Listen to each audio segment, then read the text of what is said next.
if I'm reassembling my multi-port valve and I'm having trouble getting it back together and the spring back in place for the handle, how do I do that? Are there any tricks? Well, there's several things that happen. Oftentimes people don't understand, especially if it's a DIY situation where someone's just taking apart and servicing their pool themselves.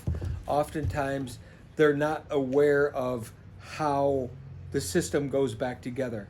A lot of the filters today, there's only one way that thing fits back together. But in the past, if it's an older system, you could you just put it in place and start bolting it back together, and now you're in the wrong position, wrong function.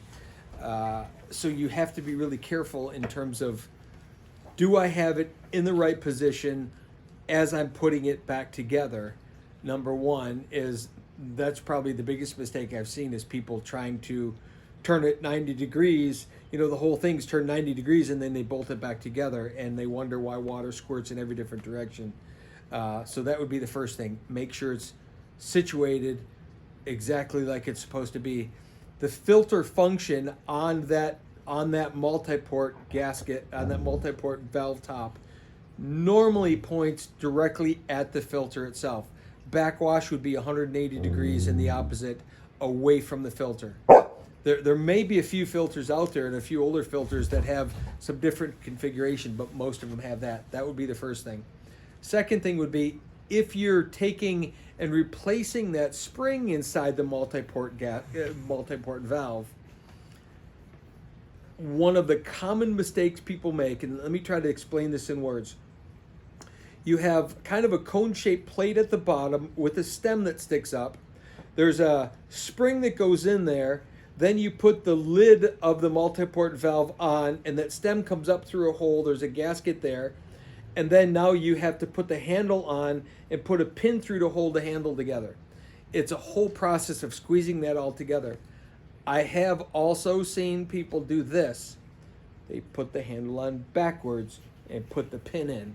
And then they wonder why everything in their system is running absolutely backwards.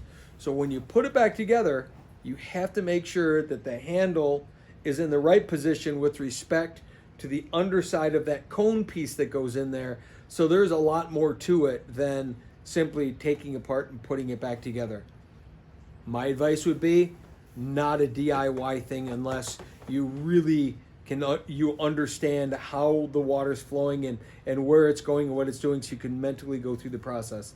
If you don't have that kind of mind, and I would guess that's 10% of the population should take this apart and work on it themselves.